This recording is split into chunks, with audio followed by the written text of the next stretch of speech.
प्यारे दोस्तों, यह डिक्टेशन 400 शब्द की 80 शब्द प्रति मिनट की गति से 5 मिनट में बोली जाएगी। रेडी स्टार्ट करते ही डिक्टेशन शुरू हो जाएगी।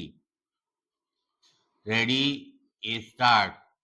सभापति महोदय, पिछले लगभग 2.5 घंटे से हम राष्ट्रपति महोदय के अभिभाषण पर सत्ता पक्ष के 2 माननीय सदस्यों के भाषण सुन रहे थे। 2 घंटे का समय काफी लंबा होता है।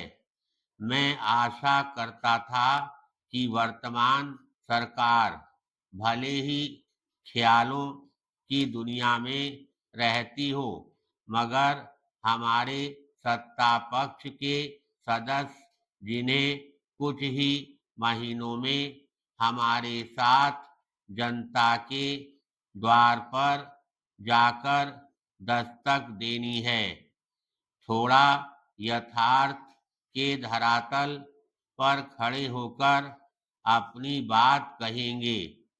लेकिन ऐसा नहीं हुआ। सरकार ने राष्ट्रपति महोदय के मुंह से कहलवाया है कि पिछले वर्ष की हमारी आशावादिता और विश्वास सही सिद्ध हुए। हमारी कल्पनाएं काफी हद तक साकार हुई हैं और अब यह विश्वास के साथ कहा जा सकता है कि देश में अपेक्षित बदलाव आने लगा है। देश में बदलाव तो आ रहा है।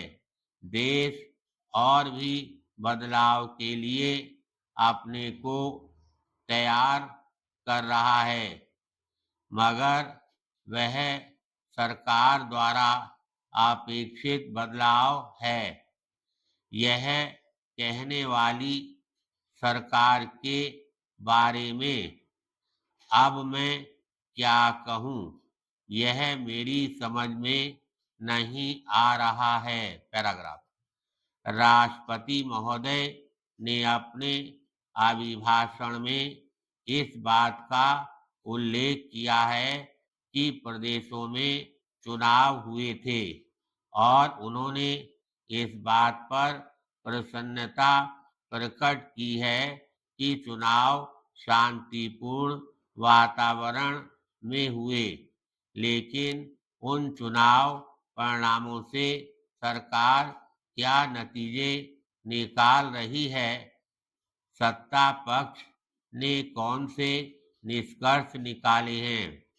इसका संकेत ना तो राष्ट्रपति महोदय के अभिभाषण में है, जो सरकार द्वारा लिखा गया एक प्रबंध है, और ना अभी जो हमारे मित्र बोले इतने लंबे भाषण किए, उनके भाषणों में भी कोई संकेत आए।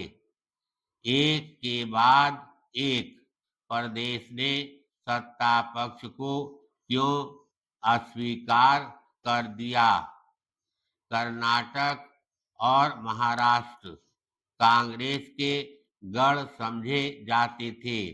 पैराग्राफ।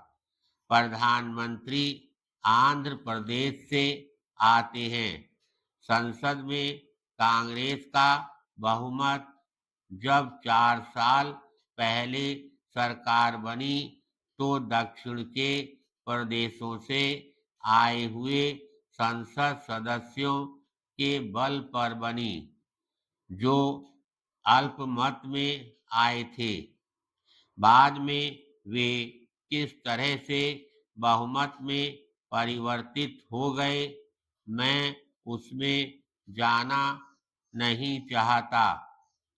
लेकिन एक के बाद एक प्रदेश का चले जाना, क्या इसके पीछे मतदाता कोई इशारा नहीं दे रहा है? क्या मतदाता सत्ता पक्ष से कुछ कहना नहीं चाहता? अगर आर्थिक सुधारों में सब कुछ ठीक है, तो फिर लोग क्यों बिगड़ रहे हैं? सत्ता पक्ष से क्यों दूर जा रहे हैं? फिर सत्ता में यह चर्चा क्यों चल रही है? धन्यवाद।